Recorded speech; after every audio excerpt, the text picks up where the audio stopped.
날마다 살아나는 큐티 김양재 목사입니다. 오늘 큐티인 말씀은 레위기 25장 1절에서 22절까지예요. 하나님 아버지, 안식과 자유의 해를 누리는 주의 백성이 될 수 있도록 말씀해 주시옵소서. 듣겠습니다. 안식과 자유를 누리려면 첫째, 열심히 수고하고 기쁘게 내놓아야 합니다. 오늘 1절부터 7절까지는 안식년에 대한 규례예요. 안식년은 이스라엘 자손이 7년마다 한 번씩 지키는 절기로 6년 동안 풍성한 곡식을 내온 땅을 1년간 쉬게 하는 것이에요. 하나님은 이 기간에 이스라엘 백성이 하나님과 깊은 영적 교제를 누리기를 원하셨어요. 무엇보다 안식년이 이스라엘 민족에게 대단히 기쁜 해인 이유는 6년 동안의 모든 수고를 내려놓고 쉴 수 있었기 때문이에요. 더욱이 6년째 되는 해에는 하나님의 안식년에 먹을 양식까지 더해 주셨지요. 이런 이유로 이스라엘 백성은 의무감보다는 기쁨으로 안식년을 지냈습니다. 3절과 4절에 보니 너는 6년 동안 그 밭에 파종하며 6년 동안 그 포도원을 갖고 오고 소출을 거둘 것이나 7째 해에는 그 땅이 쉬어 안식하게 할지니 여호와께 대한 안식이라. 너는 그 밭에 파종하거나 포도원을 가꾸지 말며라고 하세요. 6년 동안은 열심히 파종하고 가꾸어 곡식과 열매를 거둬들여야 합니다. 이 땅은 수고와 눈물이 없는 곳이 아니지요. 그런데 수고 없이는 눈물 없이는 안식도 없습니다. 안식은 주님이 씻겨줄 눈물이 있어야 누릴 수 있다는 거예요. 그래서 이 땅에서 주의 일에 열심히 수고한 사람은 언제 어디서나 안식을 누리게 됩니다. 또 5절에 네가 거둔 후에 자라난 것을 거두지 말고 가꾸지 아니한 포도나무가 맺은 열매를 거두지 말라. 이는 땅의 안식년 이민이라고 하세요. 스스로 자란 곡식과 포도 열매는 가난한 자들과 짐승들의 몫으로 남겨놓고 거두지 말라는 것이죠. 하나님 이렇게 명령하실 수 있는 것은 하나님만이 모든 것의 주인 되시기 때문입니다.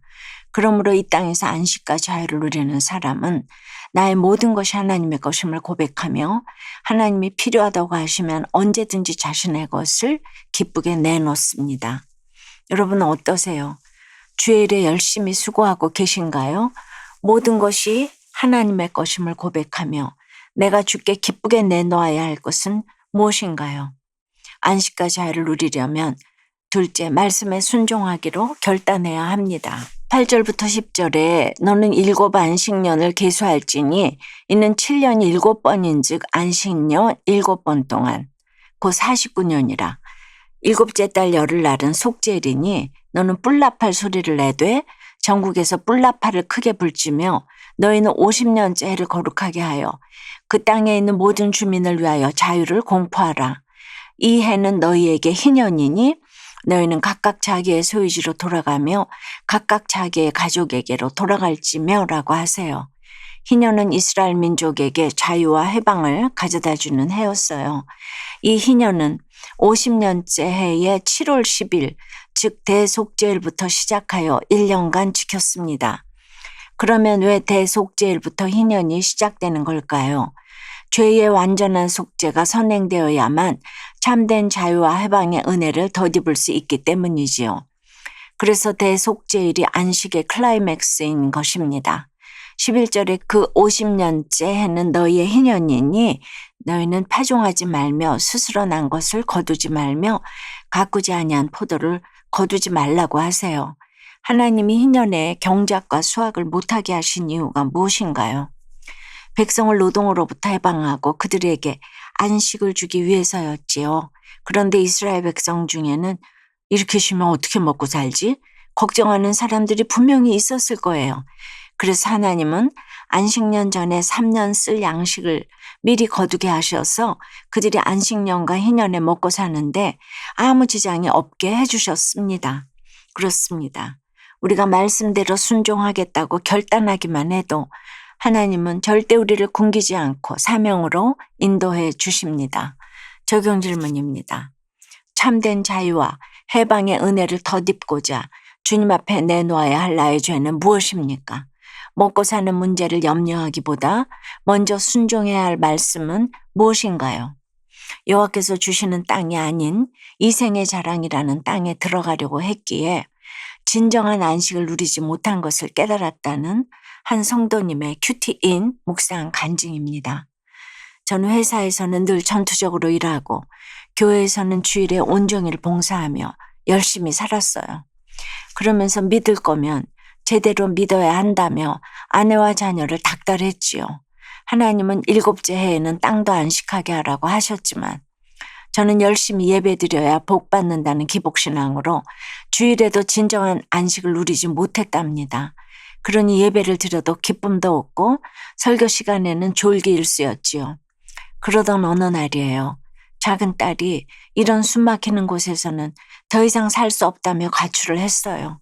또 회사를 그만둔 한 직원이 그렇게 살지 말라고 제게 메일을 보냈지요.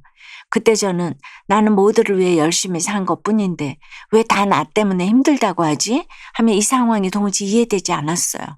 갈수록 영육이 지치니 생색과 피해의식이 올라와 억울한 마음만 가득했지요.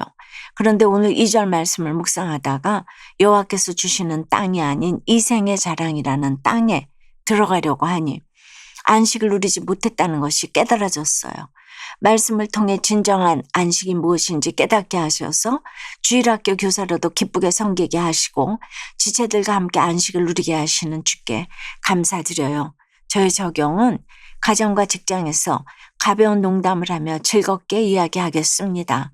아내와 자녀들에게 아직도 내가 변하지 않는 모습이 무엇인지 물어보고 고치겠습니다. 입니다. 13절부터 17절까지는 이웃 간의 상거래에 대한 규례입니다. 그런데 14절과 17절에 보니 서로 속이지 말라는 말씀이 2번이나 나오네요. 상대방의 약점을 이용해 부당한 방법으로 이득을 챙겨서는 안 된다는 거예요. 여러분, 나의 모든 것은 내 것이 아니라 하나님의 것입니다. 그러니 희년이 되면 다시 내놔야 해요. 우리가 천국에 가는 것도 그래요. 구원받으면 천국은 모두 동일하게 가는 것입니다. 구원의 상급은 다 똑같아요. 그저 우리는 천국에서 희년의 기쁨, 구원의 기쁨을 누리기만 하면 됩니다. 그러니 이 기쁨을 알고 누리기를 원하는 자는 서로 속일 필요도 없겠지요. 내 하나님을 경외하라. 나는 너희 하나님 여호와이니라. 항상 이 17절 말씀만 기억하며 살아가시길 바랍니다. 또 18절에 너희는 내 규례를 행하며 내 법도를 지켜 행하라. 그리하면 너희가 그 땅에 안전하게 거주할 것이라고 하세요. 결론적으로 우리가 하나님 말씀만 잘 지키면 이 땅에서도 참된 안식을 누릴 수 있다는 것이지요. 사랑하는 여러분, 하나님이 우리에게 내 규례와 법도를 지켜 행하라고 반복해서 말씀하시는 이유는 우리에게 안식을 주시기 위함이에요. 오늘도 하나님의 말씀을 잘 지켜 행함으로 주님이 주시는 안식을 누리는 복된 하루를 보내시길 주님의 이름으로 축원합니다. 기도드립니다. 주님, 오늘 안식은 씻겨줄 눈물이 있어야 누릴 수 있다고 하셔도 참으로 이 땅에서 수고와 눈물 없이 안식만 누리고 싶은 저희들입니다. 우리에게 주신 모든 것이 주님의 것이기에 주님이 필요하다고 하시면 언제라도 기쁘게 내놓을 수 있어야 하는데 눈깔 사탕을 빼앗기기 싫어 움켜진 어린아이처럼 부여잡고 있느라 안식을 누리지 못하는 저희를 불쌍히 여겨 주시옵소서. 참된 자유와 해방의 은혜를 덧입기 위해 먼저 내 죄를 주님 앞에 내어놓으니 예수 그리스도의 보혈로 씻어 주시옵소서. 항상 내 하나님을 경외하라고 하신 말씀을 기억하며 오늘 하루도 말씀 가운데 순종할 것을 찾도록 인도해 주시옵소서. 우리에게 참된 안식과 자유를 주기 원하시는 하나님의 마음을 깨닫고 말씀대로 믿고 살고 누릴 수 있도록 주여 역사하여 주시옵소서. 도와주시옵소서. 예수 그리스도 이름으로 기도드리옵나이다. 아멘. 지금까지 우리들 교회 김양재 목사님이었습니다. 큐티에 도움받기 원하시는 분들은 큐티엠 홈페이지 qtm.or.kr 또는 유튜브에서 큐티엠을 검색하시면 도움받을 수 있습니다. 자세한 문의사항은 지역번호 031-705-5360번으로 문의하시기 바랍니다.